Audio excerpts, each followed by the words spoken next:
Yatsen chogi yogi Elajume jesura kodu karu beko Jinje sura guchi Jinje wachi jesu so Guru pe masiri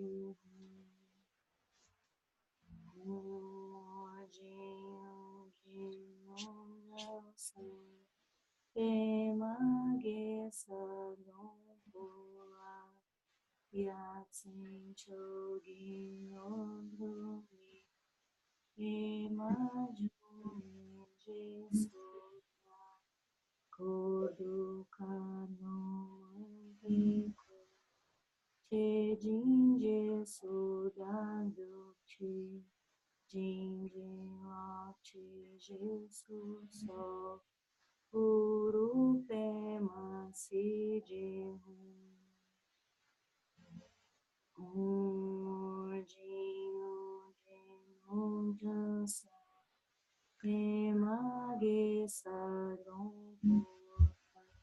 Yatsen chogi yogi Pema juni jesuda Urdu kadum peko Che jinje suda duchi Jinji lachi jesu so Guru pema siji Sanje chola sochi chola Janchu badurani chatsuchi Dari jinso jipe sonachi Lula penchi sanje lupasho Sanje chola sochi chola Janchu badurani chapsuchi Lagi jinso jipe sonachi Rola penchi sanje rupasho Sanje chodan sochi chodan Janchu badurani chapsuchi Lagi jinso jipe sonachi Rola penchi sanje rupasho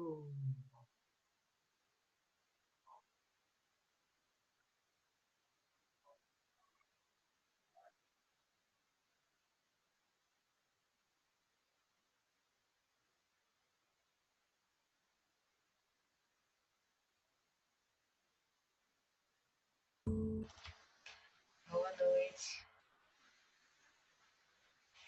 Vamos seguir então, né, com o texto que a gente estava estudando na semana passada. Aí eu queria ver com vocês se a gente poderia recomeçar a leitura do início da pergunta, porque eu cheguei um pouquinho depois, eu já estava na resposta.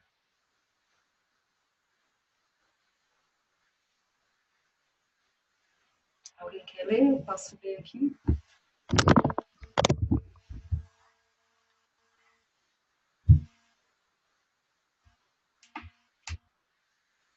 Acho que tu pode ler. Tá, vocês começaram por essa pergunta, né? Para complementar essa mesma pergunta que a gente estava estudando naquele outro texto. Vamos lá.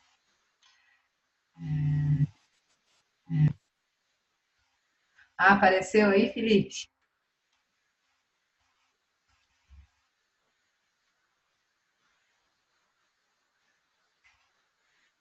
Não estou escutando.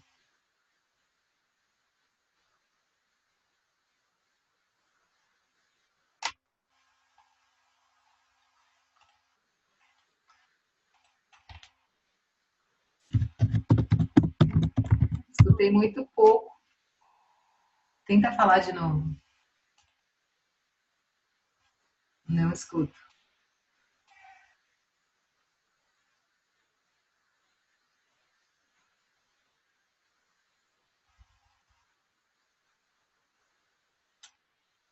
Bom, acho que a gente pode seguir com a leitura, então.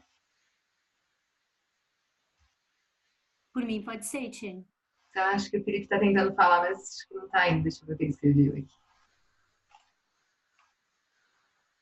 Sim, então vamos lá. Uma hora vai rolar.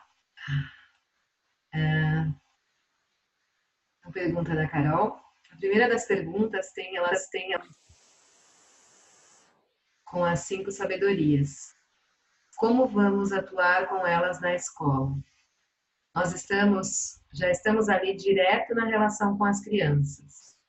E às vezes seguimos na operação usual da mente. Então, claro, tem um caminho para estabilizar as 5 sabedorias. Embora elas apareçam de forma espontânea, tem um caminho. O budismo inteiro seria esse caminho. A pergunta seria uma instrução piedosa do Lama. Um resumo rápido para situações emergenciais, tipo aqui, agora, já. Quais seriam os pontos principais do treinamento para que isso fosse possível mais rápido? Excelente pergunta. Vamos lá. Estão Assim, me ouvindo? agora sim. Aí, beleza. Quer aproveitar e ler a resposta? Tá, pode ser. As 5 sabedorias estão na categoria de visão. O obstáculo da visão são as estruturas kármicas. Elas atuam dentro de um tempo de resposta. Surge alguma coisa e, na ausência da sabedoria, a pessoa explode, toma um atalho. Ela responde como o karma responde dentro dela, ao invés de algum nível de sabedoria surgir. Para surgir um nível de sabedoria, a pessoa precisa cultivar a ação de poder. Ação de poder significa o quê? Quando acontece alguma coisa, a pessoa não altera o seu equilíbrio. Se a pessoa tiver uma sensibilidade àquilo que acontece ao redor e aquilo tirar o eixo da pessoa, ela perde a capacidade de responder com sabedoria, porque ela vai se perturbar. Esse que é o ponto. Ela vai precisar desenvolver ação de poder. E para desenvolver ação de poder, o caminho mais rápido, se for um caminho de treinamento, é shamatha. Se a pessoa quiser praticar de outro modo a ação de poder, ela precisaria aproveitar tudo que for desconfortável como treinamento. Essa é outra forma, porque aquilo que é desconfortável treina a pessoa para se manter equilibrada mesmo dentro do desconforto. Está certo que a pessoa pode também praticar dentro daquilo que é sedutor. Mas, de modo geral, quando a pessoa encontra algo sedutor, não tem capacidade nenhuma de manter a ação de poder. Ela pensa que os ventos estão favoráveis, que ela é o máximo, e simplesmente segue enganada. Então é muito difícil praticar dentro do âmbito das coisas favoráveis. Dentro das coisas desfavoráveis é mais fácil. Mais fácil ainda é desenvolver alguma prática de estabilidade em shamatha. Se a pessoa desenvolver algum nível de estabilidade em shamatha, ela pode olhar com calma diferentes temas, e a partir disso brota um nível de sabedoria dentro. Esse nível de sabedoria precisa de um espaço silencioso interno, de uma certa duração no tempo, duração de tempo. Uma das dificuldades do samsara cotidiano é que os intervalos de tempo entre um estímulo e outro são cada vez menores, de um modo geral. Como esses espaços de tempo são menores, a pessoa tem menos sossego, ela tem menos oportunidade de brotar um nível de sabedoria. Vocês imaginem o Wi-Fi que está funcionando mal. Vocês estão numa ligação telefônica pelo WhatsApp usando o Wi-Fi. Então vocês escutam um pouco, daqui a um pouco escutam mais um pouco. Se esses intervalos forem suficientemente longos, vocês ainda conseguem ouvir o Buda falando lá no fundo. Mas se os intervalos forem muito curtos, mesmo que seja o Buda falando, vocês não conseguem mais ouvir. Nós estamos dentro de intervalos muito curtos. O som de sabedoria que brota dentro de nós não chega a se ligar direito, não consegue operar direito. Dessa forma, nós vamos operar de um modo atrapalhado. Eu não vejo muita solução. Outra solução é nós encontrarmos pessoas que, de algum modo, chegam prontas aqui. Elas já têm habilidades. Mas se elas tiverem que desenvolver habilidades, o caminho para desenvolver habilidades é com shamatha. Então, a gente parou aqui na semana passada, né? Quer que continua? Eu acho que a gente pode comentar um pouquinho. Bom, se bem que faltam 2 parágrafos só, né? Acho que a gente pode terminar. Tá bem. Eu acho muito difícil se a gente pegar alguém que está fazendo tudo errado e botar para fazer shamatha. No final de um tempo, a pessoa vai chorar. Ela vai se dar conta, porque aparece o tempo para ela olhar as coisas dela. Assim, a pessoa vai se dar conta de que está fazendo tudo errado. Ela não precisa ouvir de outro. Ela mesma vai se dar conta. Só que nós estamos acelerados, nosso tempo é curto. As sabedorias são naturais, brotam de dentro. Se eu der oportunidade, elas vão aparecer. Se não aparecer, também podemos dar um empurrãozinho para a pessoa ver. Mas se ela não tiver um nível de estabilidade, mesmo vendo, ela não consegue fazer. Porque ela está sempre demandada, acelerada. Ela não conseguiu unir a sabedoria externa com a sabedoria interna. Então aquilo não anda.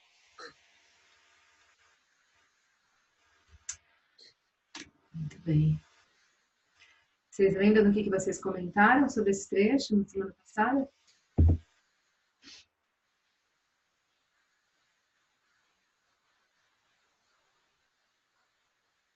Você lembra, Maura? Eu tinha comentado sobre essa resposta automática, né? Que seria também uma forma de a gente parar e ver. Aí depois, com todas as ponderações, tudo que foi falado, assim, eu fiquei examinando isso, né? E shamatha realmente é uma saída importante, assim, para que a gente consiga desenvolver essa habilidade de parar e ver, né? Então, nesse aspecto, a prática formal, digamos assim, nos ajuda a manter esse distanciamento e poder trazer rapidamente a aplicação das 5 sabedorias. Não que isso seja fácil.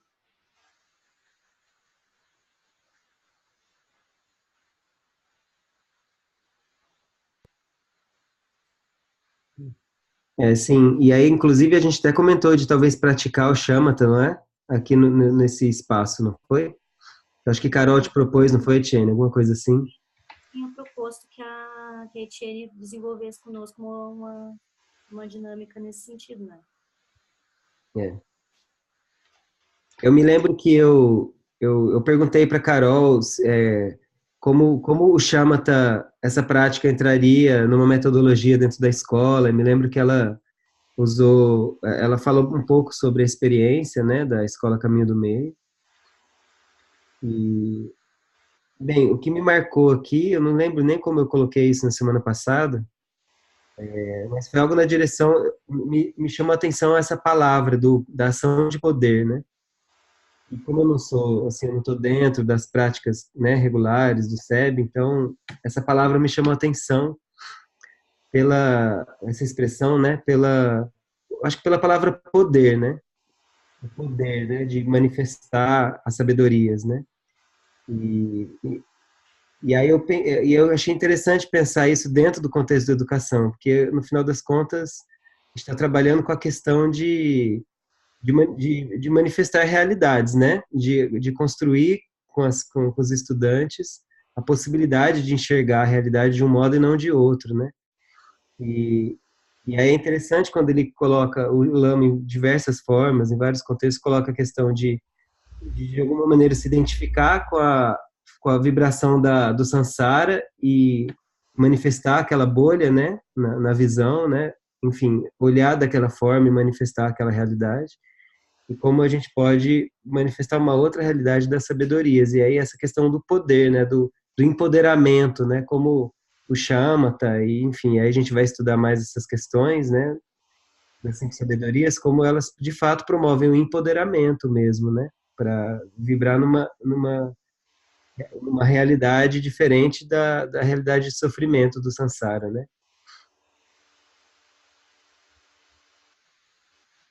E acho bem importante esse ponto que você falou do poder, para essa noção de poder, de um poder maior e único, na verdade, né? A partir do qual a gente pode exercer qualquer outro tipo de influência de movimento, é o poder interno, assim, né?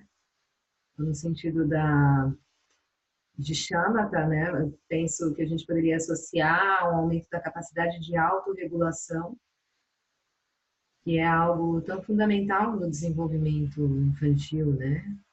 E adolescente, assim, né? Algo que a gente trabalha e que perpassa o trabalho da escola todo o tempo, né? E todas essas questões atuais de que muito do que era feito em termos de desenvolvimento de habilidades de vida, né? Como autorregulação, gerenciamento emocional, autoestima e tantas outras questões que muitas vezes eram desenvolvidos num contexto familiar, hoje, com todas essas mudanças, muitas vezes isso tem vindo como questões cada vez mais de a gente trabalhar na escola, assim, né?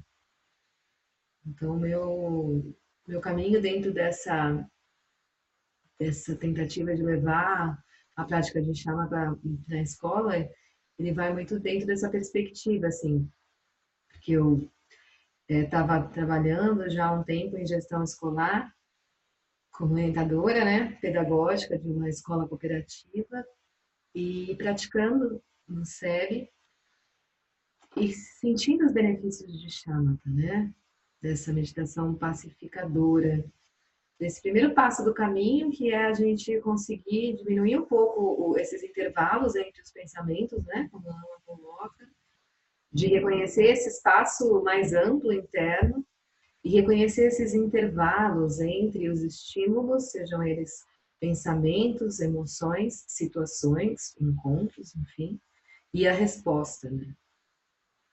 Tem uma frase que eu costumo citar assim com os alunos, né, porque eu trabalho em sistemas dentro de um contexto laico, assim, né? Então tem uma frase de um psiquiatra francês que é o Viktor Frankl que eu costumo citar, assim, para falar disso, né, desse ponto do espaço. Ele é um psiquiatra que passou, não sei se vocês conhecem a história do Viktor Frankl. Ele era judeu e passou uns 2 anos num campo de concentração estudando, né, a mente humana. Então ele tem vários insights bem interessantes assim sobre a condição humana lá, né? E ele tem uma frase que fala que entre o estímulo e a resposta há um intervalo. E nesse intervalo reside a nossa liberdade e o nosso crescimento. Então, o meu movimento de levar essa prática para as crianças surgiu do reconhecimento em mim desse espaço de liberdade, assim, na percepção de diversos padrões.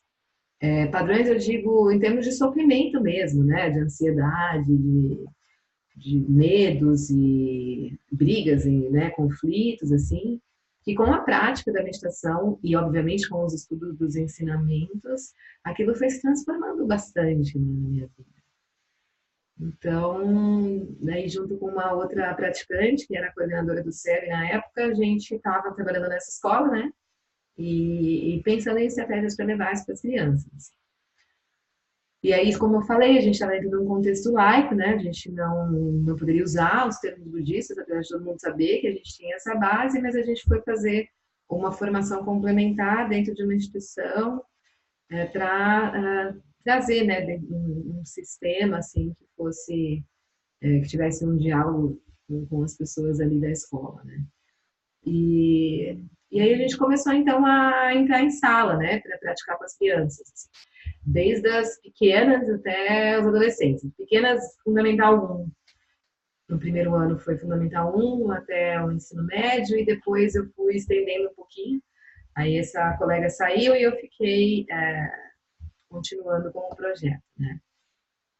Desde o penúltimo ano da educação infantil, então uns 4 anos até o ensino médio.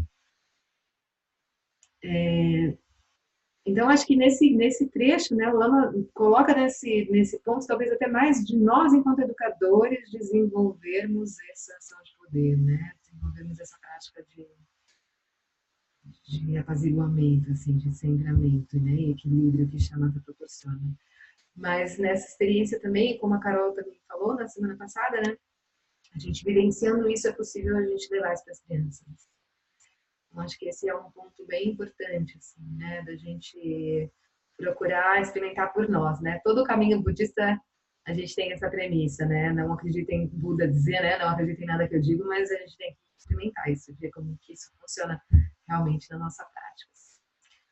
Então, foi esse caminho aí que eu fiz com as crianças e tenho feito, né? Hoje em dia, assim. É uma coisa que eu juntei bastante também nessa prática que eu junto, que eu tenho uma formação em yoga, né? Então, tenho um trabalho de yoga na educação.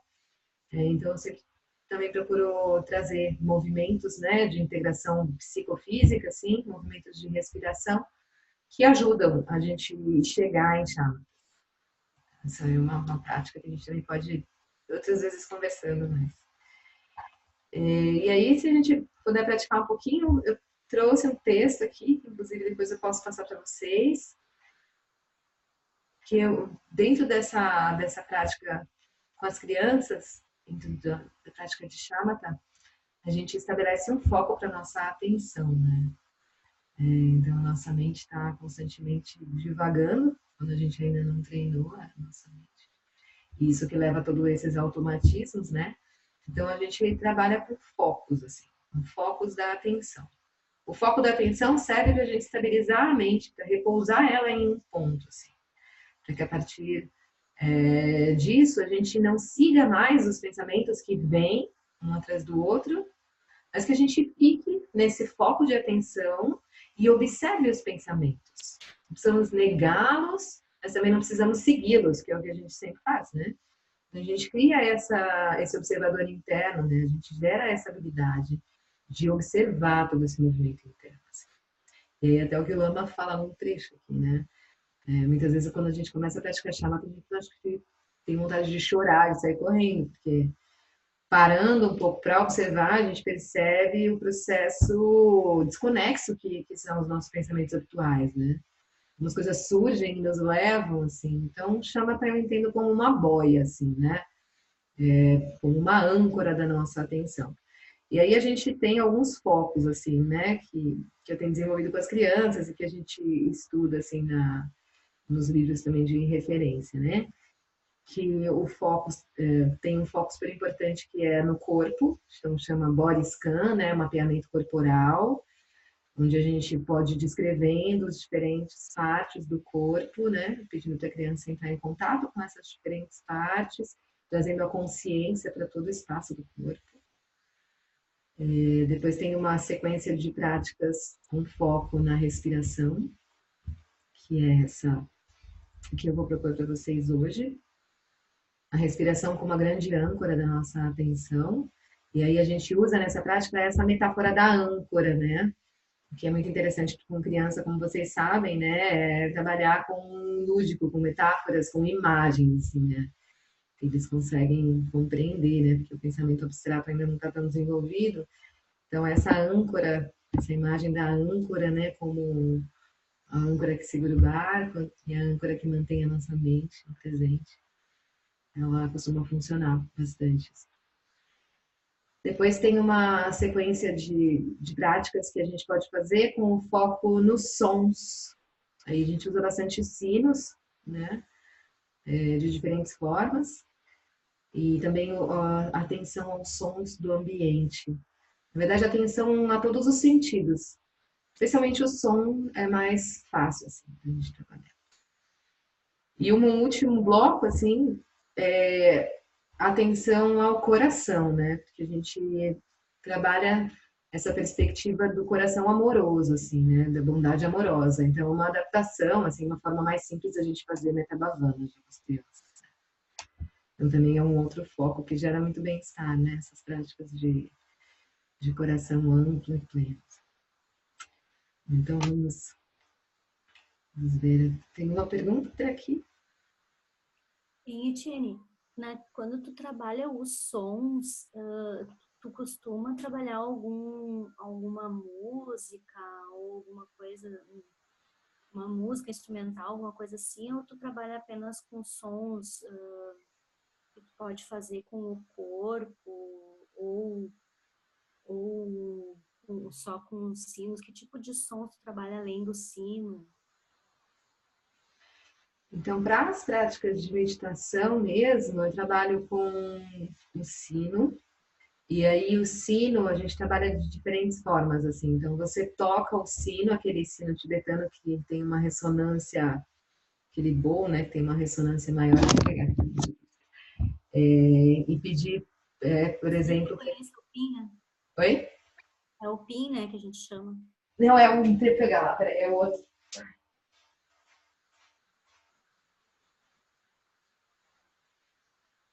Vamos explorar, né, Felipe?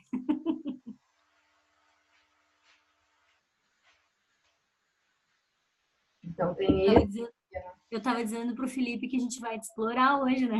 Ah, por favor, se eu puder ajudar de algum jeito. Ó, então aqui, que eu volto para uma tela maior para você. Sim, agora eu vi. Uhum. Tá. Então esse é o... Vai rodando o bastão, né? Para produzir o som também. Você pode tocar só uma vez. Ele é bem longo, né? Não sei se dá para escutar. Sim. Esse também pode... Isso. Uhum.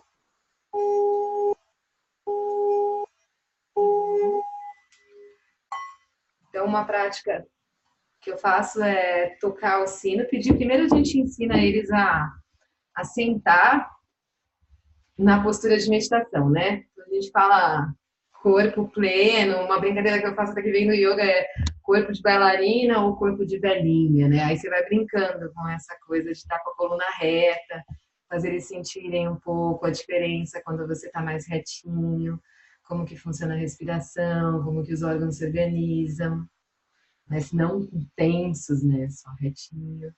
E a diferença quando tá assim, largado, né?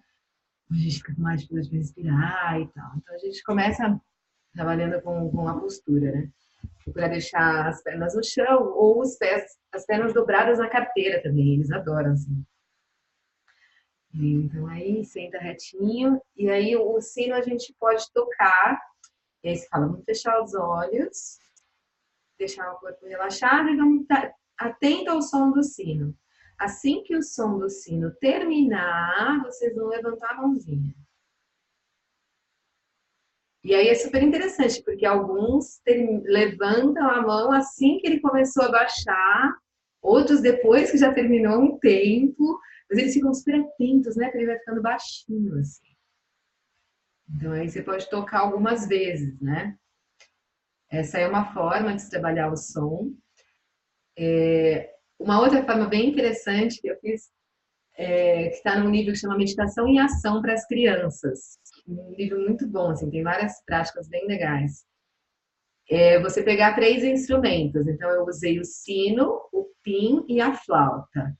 Aí eles ficam de olhos fechados. Aí primeiro eu apresentei os instrumentos. Eu falei, olha, agora eu vou tocar algumas vezes cada instrumento. Vocês fiquem atentos e depois vocês vão me falar quantas vezes foi tocado o bowl, a tigela, eu chamo, quantas vezes foi tocado o pin, quantas vezes foi tocada a flauta, né? E aí eles têm que ficar atentos. E uma outra forma, uma terceira forma, é a atenção aos sons ao redor. E sobre sua pergunta, eu não costumo usar músicas de relaxamento na prática de meditação. A ideia é a gente praticar essa qualidade da atenção, né? Eu uso, sim, músicas de relaxamento em momentos de relaxamento, aí preferencialmente deitados no chão, e aí a gente pode conduzir uma prática de relaxamento mesmo, né? Mas a prática de atenção da mente, eu não uso música. Assim. Mas a música pode ser muito útil, assim, para acalmar, né? Para gerar esse ambiente mais propício, assim, para a prática e para o silêncio, né? Esse é um outro ponto super importante também, né? Porque muitas vezes na escola a gente não tem o mínimo de silêncio, né? Então, praticar em meio a essa diversidade é algo que a gente acaba se acostumando, mas o máximo possível de silêncio que a gente conseguir é melhor, né? Acho que é isso. Obrigada. Imagina. Bom, então, essa daqui é... essa daqui é a prática encontrando sua âncora. Então vamos praticar um pouquinho. Tá indo aí para vocês a tela? Não. Ainda não. Ainda não. Foi? Agora sim, foi. Meu. Então vamos procurando acomodar o corpo numa posição confortável.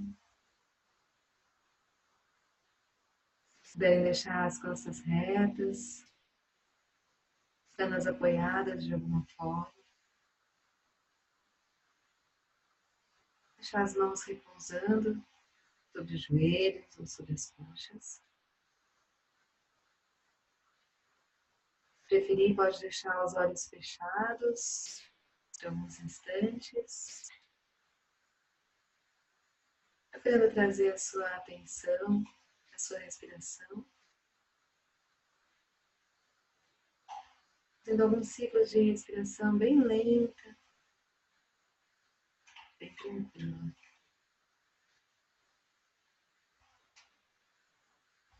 Apenas sinta a sua respiração.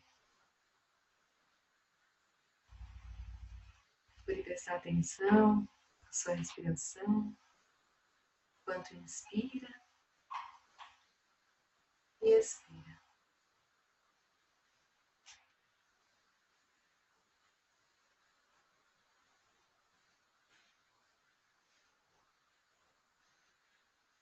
Se for confortável, você pode deixar os olhos semiabertos, mirando um ponto à sua frente, repousados num ponto à sua frente.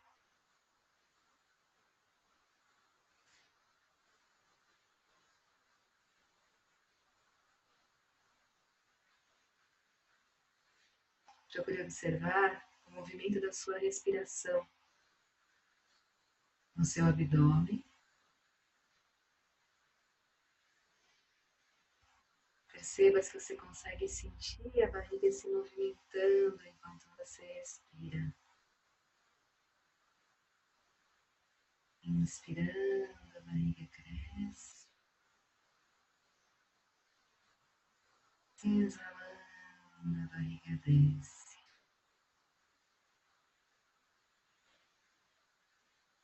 Inspirando, a barriga sai. Exalando, a barriga entra.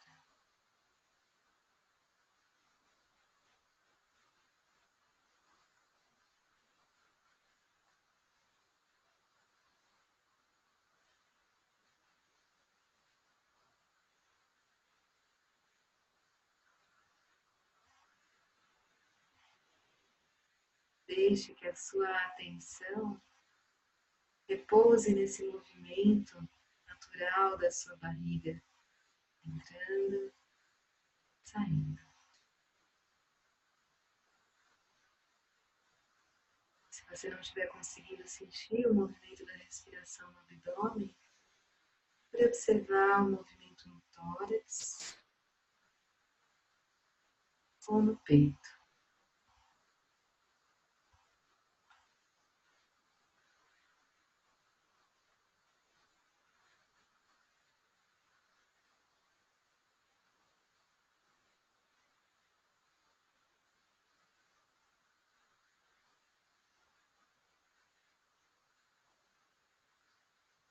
Nossa respiração aqui vai ser a nossa âncora. O que é uma âncora? O que faz para um barco?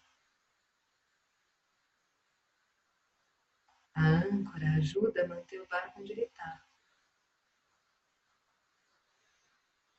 Se o barco começa a se afastar, a âncora puxa ele de volta.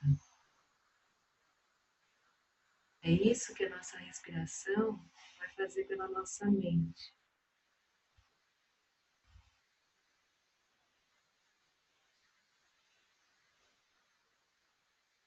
Às vezes, quando você tenta se concentrar na respiração,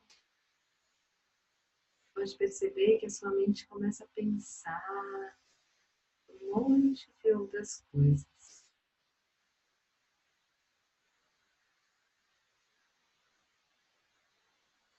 Quando a sua mente se afastar da sua respiração e começar a pensar nas coisas, a gente pode perceber e trazer novamente a nossa atenção à nossa respiração, à nossa âncora.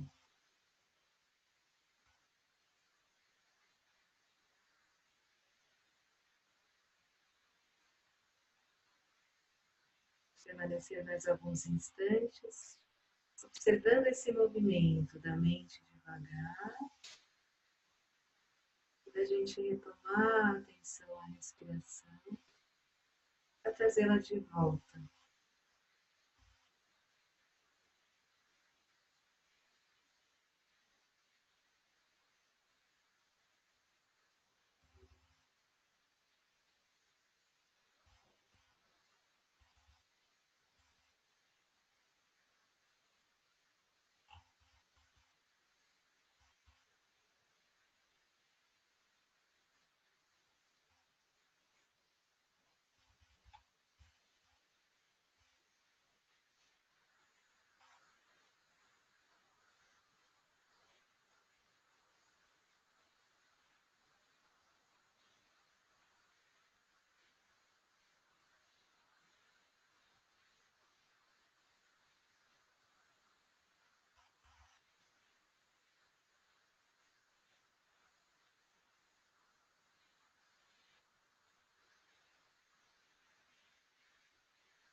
Devagarzinho, abrindo os olhos, olhando à frente.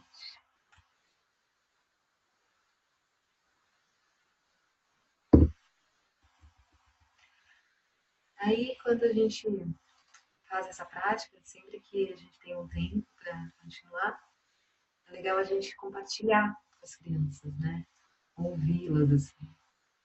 Porque elas adoram falar e depois que a gente também já tem um feedback daquilo que funcionou ou não para elas. Uma coisa que a gente costuma perguntar quando acaba é como que vocês estão se sentindo. Como que vocês estão se sentindo aí? Conseguiram? Deu para acompanhar?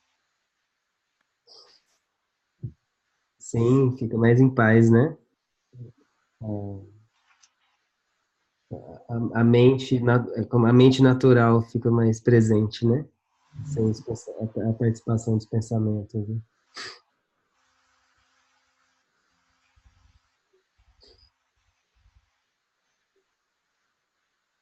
Super boa a experiência, bem legal.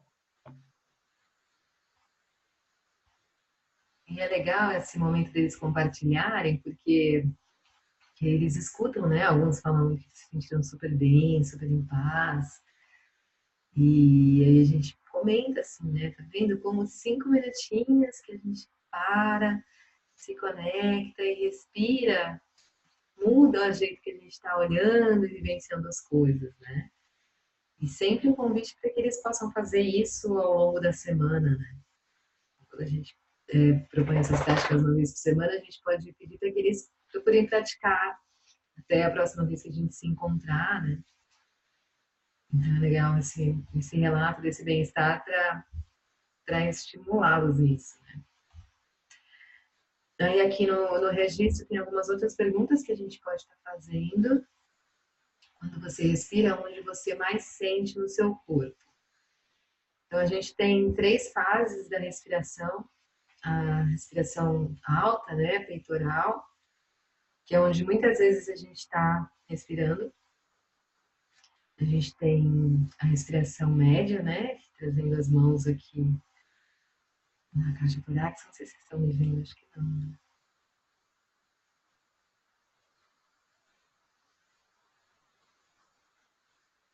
Deixa eu ver se eu parar de... Bom, a gente está vendo isso, agora sim.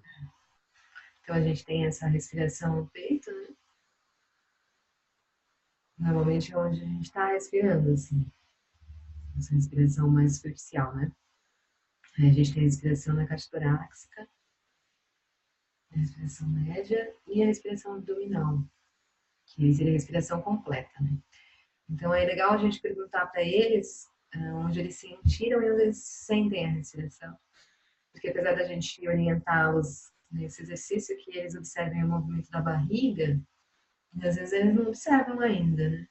Então é legal também conversar um pouquinho sobre isso, assim. Conversar principalmente no sentido de fazê-los ter essa percepção do próprio corpo, né? Desse movimento do corpo em relação com a mente, assim. Porque a gente não pergunta, muitas vezes eles nem prestam atenção, né? A gente mesmo, né? Se a gente não pratica, a gente nem presta atenção, né?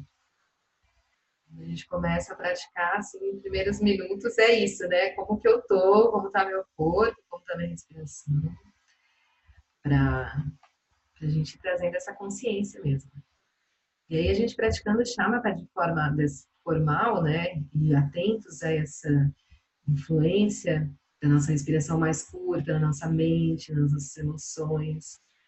Praticando estar nesse estado natural de corpo e mente, fica muito mais fácil a gente observar no dia a dia, em meio às atividades, quando a gente sai dele, e a gente pode então voltar. Então isso também é algo que a gente ensina para as crianças, né? Tem um videozinho, acho que só procurar no YouTube lá deve ter, chama Just Breathe, apenas respire, que é um videozinho curto, assim, que mostra, né, um monte de crianças, eles falando como que eles se sentem quando eles estão com raiva, que eles ficam quentes, que a mente fica embaralhada, que às vezes eles ficam até enjoados. E aí, se eles se sentarem e respirarem algumas vezes, é como se fosse um monte de brilhantinha num jarro de água que vai se acalentando. Né? Então eles vão percebendo aos poucos, assim, sabe, os benefícios da prática no dia a dia deles. Bem bonito de ver. Mas é isso. Vocês estão me ouvindo? Sim. E eu achei legal a imagem da âncora, porque até para adulto, né? Levou só para criança, não. Quando eu costumo mediar meditação, eu costumava usar a imagem do chão, né? Da respiração como sendo o seu chão. Mas faz muito mais sentido a âncora, né? Porque os pensamentos e sentimentos, na verdade, assim, a gente mergulha nas profundidades, né, da nossa psique, né? Fim das memórias e tal. E aí achei muito legal, porque eu fiquei colocando em prática como uma criança mesmo, sabe? A imagem da âncora me trazendo. E acho que é uma ferramenta mental interessante essa imagem, né? Que ajuda a estabilizar, né, a atenção. Bem interessante. E a âncora também, ela pressupõe um movimento, né? A hora que você pensa na âncora, você vê que o barco pode ir um pouco e tudo bem, né? E volta um pouco e tudo bem. Porque isso é uma coisa que a gente fala muito, né? No começo, assim, do processo de meditação, que a gente não precisa ter uma rigidez, né? Quando surge um pensamento, não ir contra aquele pensamento, né? Mas simplesmente é praticar essa capacidade de observar que foi e voltar, né? A gente fica feliz quando a gente percebe que foi, né? Mas a imagem é maravilhosa. E Etienne, você comentou depois da prática do coração, né? Uhum. Não é que a gente precise fazer, mas assim, só para eu entender um pouquinho mais a fundo, assim, que tipo de mediação é? É simplesmente técnicas para concentrar a atenção no coração? Seria isso? É, Ou expandir o coração? Que tipo de mentalização? Como é que é? são frases de aspiração para que você seja genuinamente feliz, que você consiga se libertar de tudo aquilo que te prende, que te limita, que você consiga realmente ajudar todas as pessoas à sua volta e que com isso você encontre uma fonte incessante de felicidade e de energia, né? Essa é a base do Metta Bhavana, assim, né? Que a gente pratica pra gente, assim. Aí tem diferentes frases que a gente pode formular. E aí, para as crianças, a gente faz do mesmo jeito, mas dependendo da idade, a gente vai simplificando, né? Então, primeiro a gente faz para a gente mesmo. Até tem algumas orientações do Dalai Lama que ele fala que às vezes as pessoas estão com uma autoestima tão baixa que a ideia de fazer para a gente mesmo é para gerar essa intenção, essa aspiração de coisas boas, né? Mas se a gente não tem um sentimento bom em relação a gente mesmo, daí não vai funcionar, né? Mas a gente faz para a gente mesmo, aí a gente faz para alguém que a gente ame, né? Deixa eles pensarem na mãe, no pai.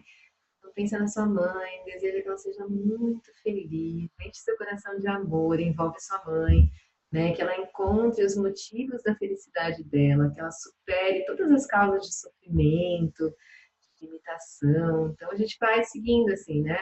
O objetivo é desenvolver esse coração pleno. E a hora que a gente começa a pensar, né, as pessoas que a gente ama e aspirando coisas boas para elas, a gente sente o nosso coração aquecido, né? A gente sente a bondade amorosa. Então a gente não precisa nem necessariamente falar dessa região do corpo. A gente fala dos sentimentos de bondade, né? Em relação a gente, em relação aos outros. Aí, se a gente vai seguir toda a orientação, aí a gente faz para a gente, para as pessoas para uma pessoa que a gente ama, para uma pessoa que seja neutra, você não tem nenhum tipo de sentimento, porteiro do seu prédio, sei lá, às vezes você é amigo, né? Mas alguém que você não tenha nenhum tipo de relação, que a grande parte dos seres do mundo estão nesse nível da gente, né? Indiferentes. Então a gente também faz essa prática de dedicar a nossa bondade amorosa a eles. E por fim, que é o grande efeito de cura do Metavavana mesmo, é que a gente dedica a esses sentimentos, e aí a gente já vai com o coração preenchido, assim, né, de ter feito as 3 categorias antes, a gente dedica para alguém que você tem um problema de relacionamento. Que, de alguma forma, a energia não esteja fluindo, né, seja por mágoa, seja por medo, seja por o que for, né. E aí a gente faz essa mesma aspiração para essa pessoa também. Então é isso, daí a gente simplifica, né? Dependendo da idade da criança, mas desde os pequenos dá pra gente pedir que eles gerem esses sentimentos positivos. Eu costumo falar bastante também do planeta, né? Dos animais. E aí eu costumo usar essa prática também quando acontece alguma coisa, sabe? Muito uma tragédia, que eles fiquem sabendo, que nem aconteceu em Suzano, por exemplo. Porque é muito fácil a gente ficar num lugar de se sentir impotente, de depressão e de sentimento de injustiça, né? Tantas emoções afetivas e difíceis que podem brotar, né? Então, vamos gerar sentimentos positivos para essas pessoas e também para quem cometeu isso. É poderosa essa prática do coração. Entendi. Eu já pratiquei, agora que eu associei as coisas. Realmente é muito poderosa mesmo. Entendi, bem legal.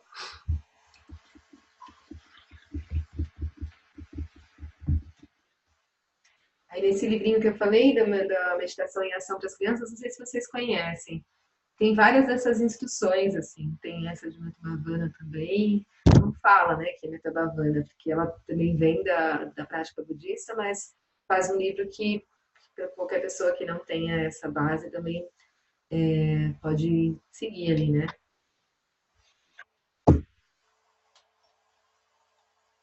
Tá. Eu pesquisei aqui no Google e joguei lá no grupo do WhatsApp. Ah, legal. Daí, Aí tem um outro livro também que chama Quietinho Feito um Sapo. Que é de uma professora de meditação, acho que da Finlândia, se não me engano. E é legal porque quando você compra o livro, ele dá acesso a um site da Roku, né, da editora, que tem várias meditações gravadas dela. E, e as crianças gostam, assim. E às vezes a pessoa também, o educador não tem tanta habilidade de conduzir, aí é só colocar lá, tem 10 meditações para as crianças.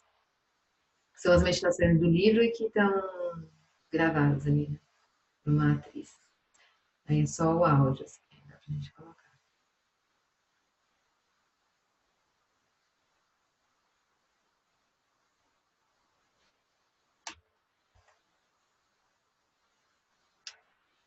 Vamos ler mais um pouquinho do texto? Vocês querem comentar mais alguma coisa?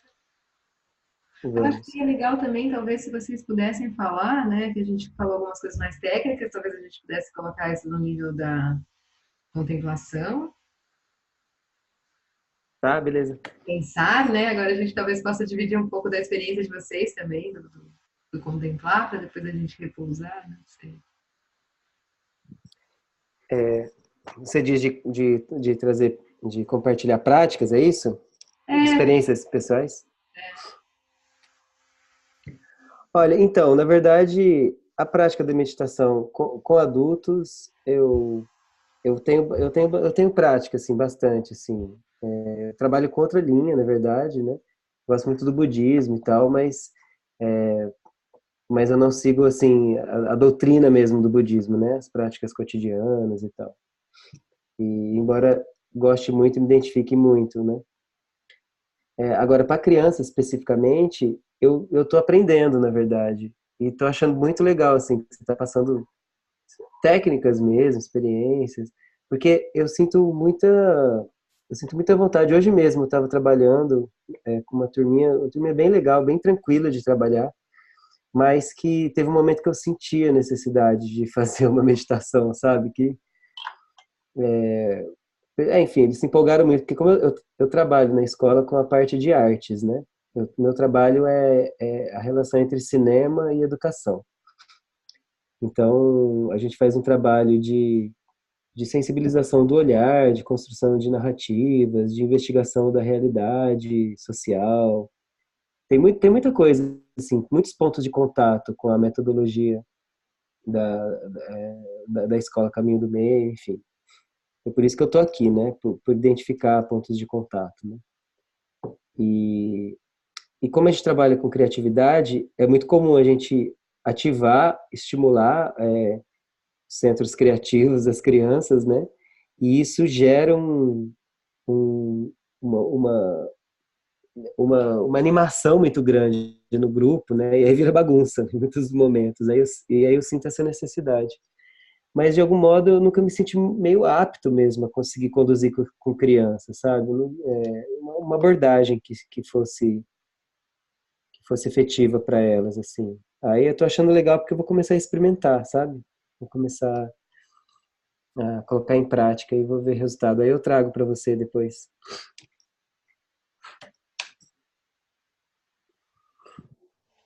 nossa, que bacana esse trabalho de cinema, né? E de criatividade, né? Interessante. E qual a idade das crianças?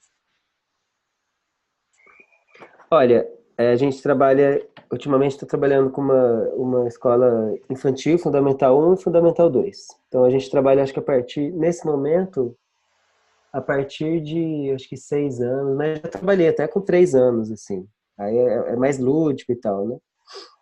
Agora a gente está trabalhando de 4 a 15, mais ou menos, né? E aí trabalhos diversos, assim, desde relação com alfabetização até um trabalho mais focado na parte artística mesmo.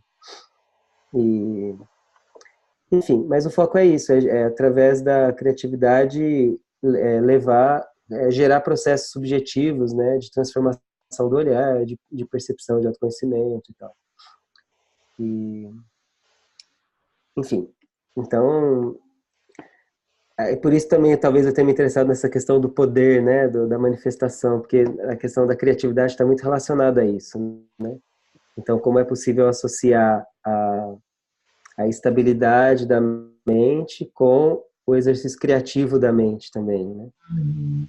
Então, isso faz parte do meu campo de investigação pedagógico, sabe?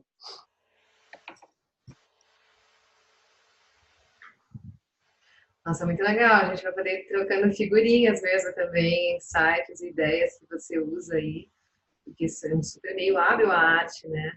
O Lama fala muito da arte, assim, e o mundo é muito mais arte do que ciência, né?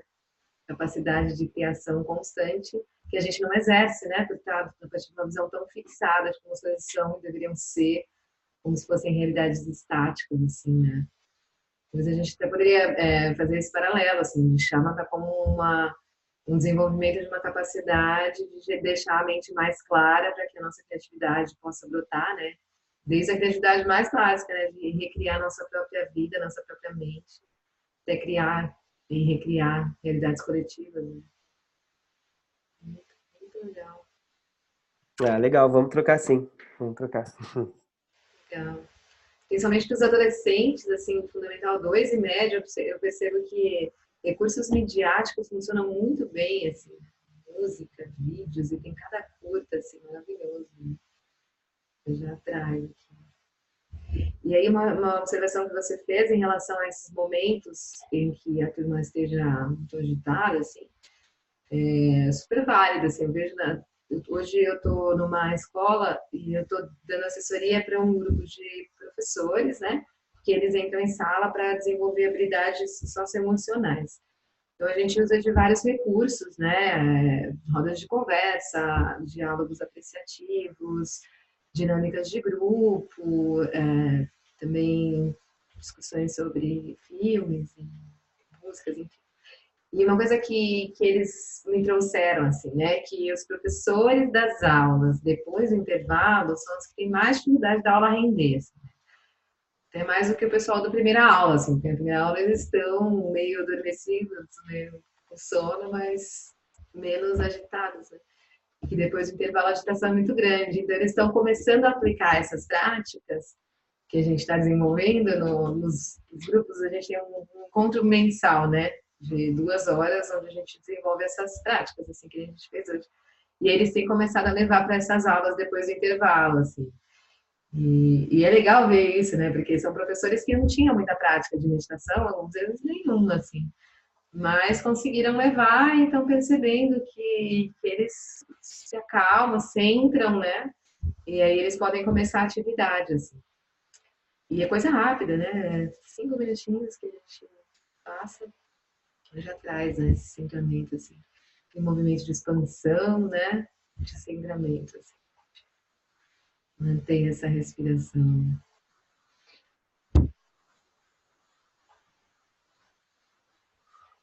É, legal, eu vou experimentar então, daí eu te falo. Agora, você já encontrou resistência, assim, das famílias, por você estar ensinando meditação? Porque tem algumas crenças que acham que isso é coisa do demônio, né? Tem umas coisas assim. Você já encontrou dificuldades por isso? Já, bastante não, assim. Eu comecei minha carreira, assim, né? Eu saí da faculdade de psicologia e como professora de yoga já. Então, eu comecei ensinando yoga para crianças lá, faz, sei lá, foi em 2003, né? Naquela época, eu encontrava muito mais, assim, era muito mais desconhecido, né? E também estava ensinando yoga, não é o caso da meditação, mas está dentro, para muitas pessoas, dentro do mesmo seara, né? Então, naquela época, eu tinha mais dificuldade, tanto que muitas vezes eu nem usava o nome. Em algumas escolas eu chamava de biointegração, né, o desenvolvimento integral, através da integração psicofísica, né? Mas algumas escolas e algumas pessoas realmente nem chegam a procurar ou a praticar, porque daí já vem dessas visões evangélicas mais fechadas. Mas o que eu observo ao longo dos anos, né, principalmente com o trabalho todo incentivado pelo Dalai Lama e que gerou muita pesquisa, né, sobre meditação, sobre mindfulness, é que está tendo muito mais interesse e abertura das pessoas do que essa resistência. Mas existe, assim, e muitas vezes as pessoas associam a religião e tal. Essa fala de coisa do demônio, assim, não chega diretamente, né? Mas chegou lá atrás, nessa época, 2004, 2005. Agora não tem chegado mais. Mas, por exemplo, nessa escola que eu tô, que é um colégio católico, é a maior escola daqui, de Rio Preto, e super católica, eles são agostinianos, né? E tem uma aluna que a mãe pediu para que ela não participe das aulas, porque pode ser que tenham exercícios de meditação. Mas foi uma aluna num colégio de 2.000 alunos e a instituição acredita na prática. Então, a resistência a gente vai encontrar, né? Mas eu observo a abertura, o interesse muito maior. E também por conta das questões de saúde mental, saúde emocional, né? As pessoas, eu percebo que estão muito sensibilizadas com isso, porque, enfim, é uma demanda muito grande que a gente tem hoje, né? Todas essas questões. E aí a gente tem todos esses benefícios comprovados da prática, então ajuda aí quebrando esses paradigmas ainda que ainda tem, né? Mas é sempre bom fazer palestras, assim, sabe? Quando, dependendo do público, assim, eu acho interessante a gente começar com uma palestra de sensibilização dos professores, dos pais, explicando o que vai ser feito. Eu falo, assim, eu entendo e eu super legitimo a preocupação dos pais, né?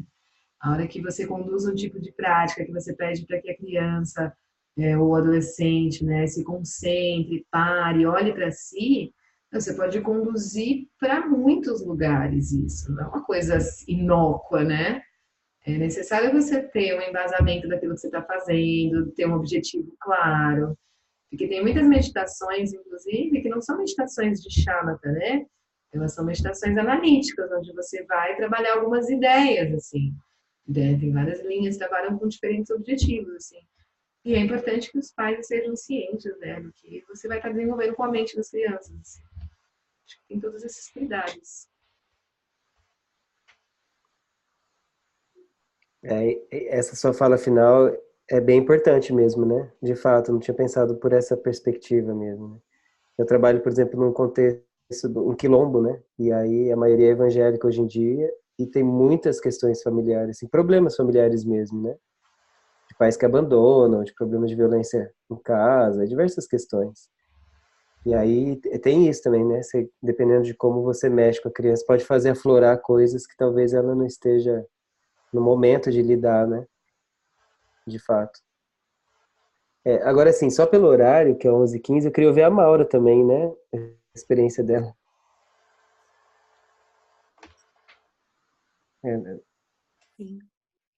Então, eu comecei com essa questão de meditação a formação de professores, né, na escola, que é uma escola também que não tem nenhum viés, assim, religioso, né, e eu comecei ali com esse trabalho, assim, meio pelas costas mesmo, né, fazia, assim, uns 5 minutinhos de respiração no início de cada reunião, e, e a minha própria prática, eu sempre me colocava à disposição para a gente meditar juntos no meu intervalo e tinha adesão de diversas professoras, né? E isso foi crescendo. A gente começou esse trabalho em 2017 na escola. E isso acabou sendo integrado na prática de algumas professoras da turma de 5 anos. E foi muito positivo, tanto que em algumas reuniões de pais, os pais traziam que as crianças, quando eles tinham alguma indisposição, assim, em casa, o pai ficava bravo, alguma coisa, eles diziam, ô pai, senta e respira, né? Eles diziam assim para os pais. Mas, exatamente para a gente ter esse cuidado de não ver a meditação como um ponto apenas de calma, da agitação das crianças, a gente foi ampliando esse olhar e trazendo essa prática mais como uma questão de ampliação da mente mesmo, né? Inclusive para as crianças. E hoje, a partir de 2018 também, a gente ampliou tanto que hoje eu tenho oficinas de 3 a 80 anos, né? Também faço oficinas de meditação com um grupo de terceira idade, né? De maturidade, em que esse processo é de abertura mental. Tem várias pessoas de várias religiões e são super adeptos, assim, gostam muito, é sistemáticas, as oficinas acontecem sistematicamente. E a gente atende também, eu faço também essas oficinas com as crianças que frequentam um contraturno escolar, que são de 6 a 12 anos. E essa experiência é muito interessante, assim, a gente vê como eles próprios vão ampliando e vão nos trazendo, nos demandando questões, assim, sabe? Eu vejo que eles demandam muito, assim, para nós. Mas, prof, por que que a gente começa a perceber um barulho do passarinho. Por que que eu começo a ver quando a minha mãe tá ficando braba, sabe? São coisas bem legais, assim, que a gente tem um retorno bem legal, assim, que a gente tem. Mas o viés, assim, da minha prática atual é poder trazer isso para o profissional, para o professor que está com essas crianças, para que ele possa desenvolver essa ampliação e possa perceber as crianças, né, dentro do contexto escolar. E trabalhando também nesse sentido de reconhecimento corporal também, tudo o que acontece internamente com a gente quando a gente começa a desenvolver essa habilidade de voltar um pouco para si mesmo, né? Que seria o foco o maior, assim, dessas oficinas de meditação que eu tenho propondo, assim, que eu venho propondo. E eu percebo, assim, que as crianças têm uma abertura muito grande, assim, né? Quando a gente começa a trabalhar o exercício com eles, no sentido de aquietamento, né? Como a Etienne mesmo falou, vamos tornar esse ambiente aqui calmo, silencioso, a ponto de a gente conseguir olhar o nosso próprio corpo. Eles conseguem, eles têm uma abertura, sabe? E eu considero isso, assim, uma coisa muito graciosa, assim, né? Porque em todos os ambientes a gente consegue, pelo menos esses minutos, esses 5 minutos de tranquilidade, de sonora mesmo, dentro de uma escola, né? Mas a minha principal preocupação, ainda mais que agora a gente está com uma troca de profs lá na escola, é que isso não fique apenas naquele sentido de aquietar a criançada, sabe? Vamos fazer silêncio agora. E sim que tenha esse objeto de estudo, né, por trás dessas questões de parar, concentrar, se perceber, e o resultado tem sido muito positivo, sabe? Tanto que, à medida que o trabalho foi se desenvolvendo, eu fui começando a ser convidada a ampliar isso para as crianças do segundo, do contraturno e também para os idosos, né? Lá da onde eu trabalho. Mas para mim, enquanto praticante, eu me considero sempre uma, uma aprendiz, né? Então, muito, muito importante essa troca que eu tô vendo aqui, que eu tô tendo com vocês. Acho que agrega muito valor, assim, muitas coisas novas e eu só tenho a agradecer mesmo. Obrigada.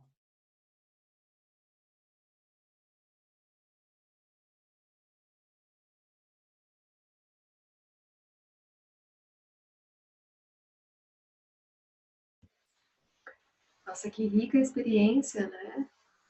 Que interessante esse processo de trabalho ir crescendo pelo próprio interesse das pessoas, né? E reconhecendo esse valor. Mas eu compartilho das suas observações em relação a gente não deixar que a meditação vire um objeto de apaziguamento, né? Como um substituto mais natural de um calmante, assim, né? Algo nesse sentido, assim. Assim que seja uma ferramenta para que a gente faça esse desenvolvimento do olhar de sabedoria, né? Da lucidez, assim. E acho que esse também é muito do meu desafio, assim, porque a gente está levando todo esse nosso caminhar enquanto praticantes para contextos em que a linguagem é diferente, né? Eu acho super importante mesmo a gente ter esse grupo e podendo trocar e elaborar isso e desenvolver meios hábeis, né? Refletir sobre meios hábeis para a gente ir atuando em bloco zero, né? A partir não só da meditação, mas de toda a prática da visão, né? Como fala assim, sabedoria é uma prática da visão, né? E acho que a gente observa muito esse crescimento da meditação, muitas vezes associado apenas a esse lado mais de relaxamento, sem estar junto com a prática da visão, né? Todas as vezes que eu ouvi o Lama falando sobre isso, acho que ele coloca sempre esse cuidado, né? Mas vê como um movimento positivo, assim. Então, acho que a gente pode entender como uma forma da gente acessar o mundo interno nessas práticas, né? Mas a partir daí todo esse desenvolvimento que a gente pode propor, né? Individualmente, coletivamente.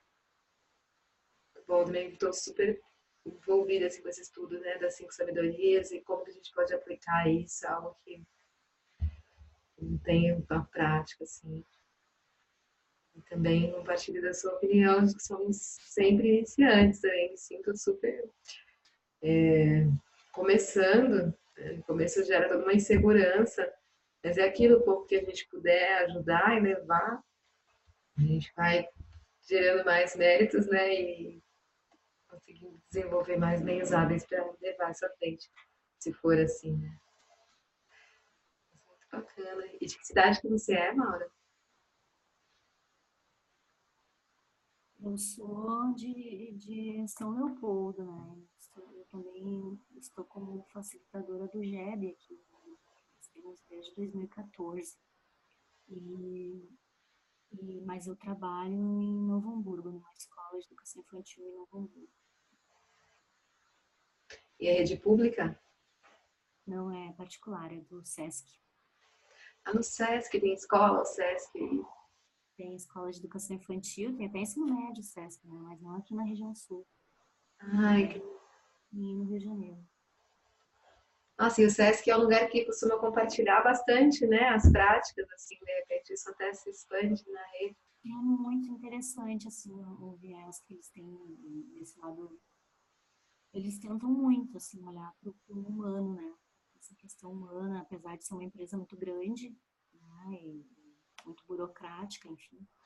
Mas tem também esse viés, tanto que se expande, né? Expandiu essa questão ali minha, que era uma prática minha que eu fazia numa sala na hora do intervalo, e aí agora eu faço oficinas, né? Até com maturidade, né? Então eles têm esse olhar, assim, é bem legal, assim, bem interessante. Que legal, então as oficinas são pelo SESC, deve conseguir atrair bastante gente, né? Que legal. SESC aqui de Rio Preto também tem bastante movimentos nessa área de yoga, de meditação, agora teve o Inspira, não sei se foi um movimento nacional ou se foi só do estado, então tiveram várias práticas. Eu vi um videozinho que eles publicaram esses dias de uma prática de pranayama. Uhum. Geralmente essas atividades elas são integradas, né? Daí cada unidade faz de acordo com a sua demanda, né? Mas elas são integradas, sempre chega na rede toda para a gente desenvolver os trabalhos que são desenvolvidos, né, em diferentes níveis, assim. E essa prática desse pensar, né, na mente e no corpo, ela tá bem forte, assim, dentro do sistema. Mas é como eu te disse, às vezes a gente tem que cuidar para que não fique só naquela questão de aquietamento, né? Que realmente trabalhe essas questões de ampliação. Mas aí é ensinar pelas costas, né? E, assim, essas práticas, assim, elas vão tomando uma proporção, até em reuniões de equipe, assim, em geral, de a gerente pedir para fazer um movimento, né? Então as pessoas vão se envolvendo. E é legal isso, porque tu vê um crescimento humano dentro de uma instituição que poderia ver apenas um número, né? Então, é muito, é muito rico, assim, perceber esse movimento. Nossa, que legal. E como é que você desenvolve a prática com as crianças? Você segue alguma metodologia? Você foi desenvolvendo com o tempo? Você vai mais pelo lúdico? Como é que é? Você Depende faz? da faixa etária, né? Depende da faixa etária. E com as crianças maiores de 6 a 12 anos, eu tenho utilizado muito imagem. Então, assim, a imagem do balão, né, para o exercício respiratório, de sentido, aí a gente faz colocando, localizando, bota a mão na barriga, bota a mão no peito, reconhecimento tátil do corpo, e depois a gente vai mais para uma questão abstrata de agora então tira a mão e tenta sentir esse movimento, mais nesse sentido, assim. Imagens também, como eu trabalho com yoga também, né, eu relaciono muito a prática, e depois da prática a gente sempre faz meditação. Então, faz a yoga dos bichos com as crianças, e aí depois faz a prática de meditação com foco no corpo. O que tu tá sentindo, onde é que tá sentindo, né?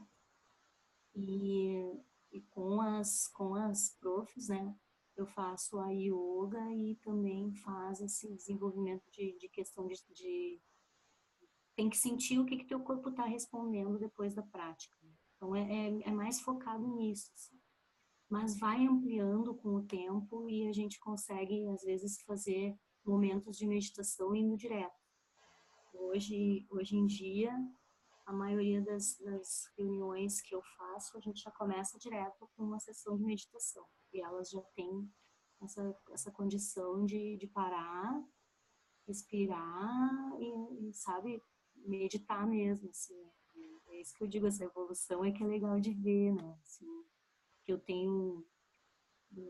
eu coordeno 22 pessoas na minha equipe.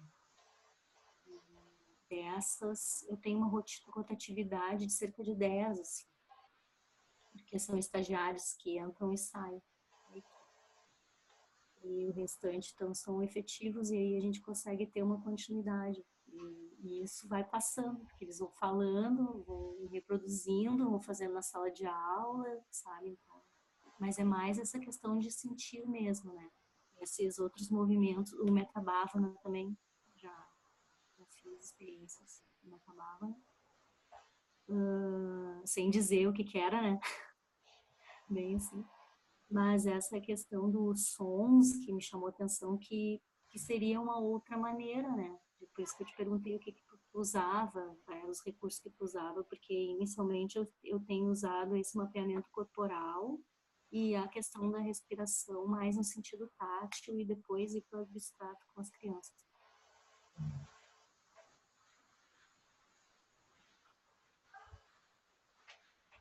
Muito bom. Gente, vocês têm experiências muito legais, né? Muito interessantes, assim.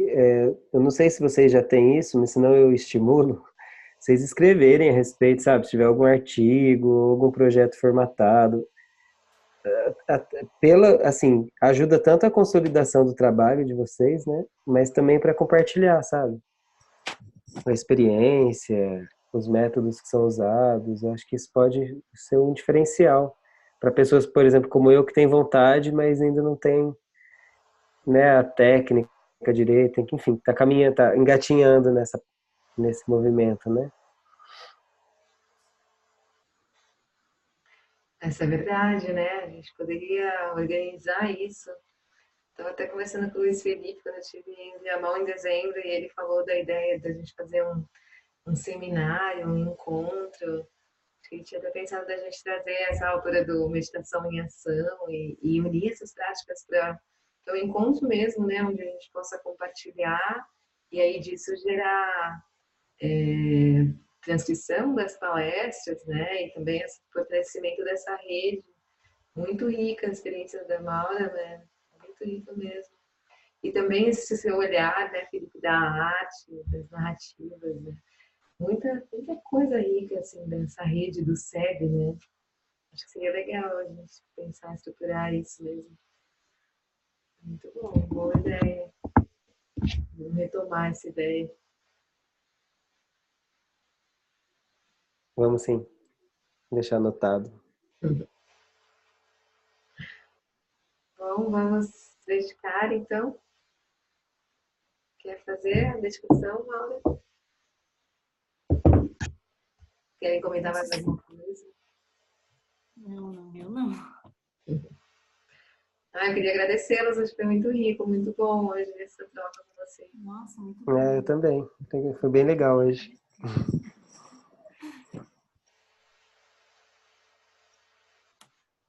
Posso começar? Sim. Os méritos deste encontro se expandam e toquem a todos. O Mestre Universal da Paz e da Compaixão, Sua Santidade Dalai Lama, juntamente com todos os mestres de todas as tradições que veiculam essa mensagem, tenham longa vida. Que todos estejam a salvo de gerar pensamentos negativos, o obstáculo mais destrutivo. Que estes pensamentos nunca surjam em nossa mente e que todos os seres também estejam livres de pensamentos negativos. Ao longo de minhas muitas vidas e até este momento, todas as virtudes que tenho alcançado, inclusive os méritos gerados por essa prática, e todas as que vier a conseguir, ofereço para o bem-estar dos seres sencientes.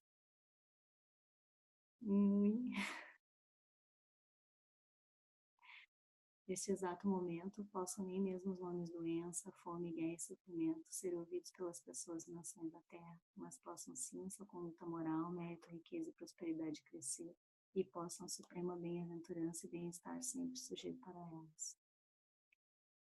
Budas e Bodhisattvas em conjunto, seja qual for sua motivação, sua ação benéfica e preces auspiciosas, seja qual for sua onisciência, realizações e poderes benévolos, e seja qual for sua imensa sabedoria, eu que igualmente venha para beneficiar os seres, rogo para que possam alcançar as mesmas qualidades.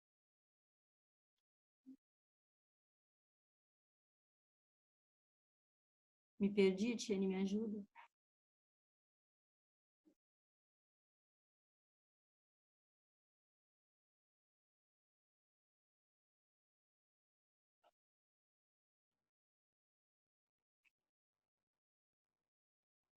Quem lo chu sun rin lo che zan lin sa sun cha pai pe agro ju chu sun rin la de yu do sun ye shi.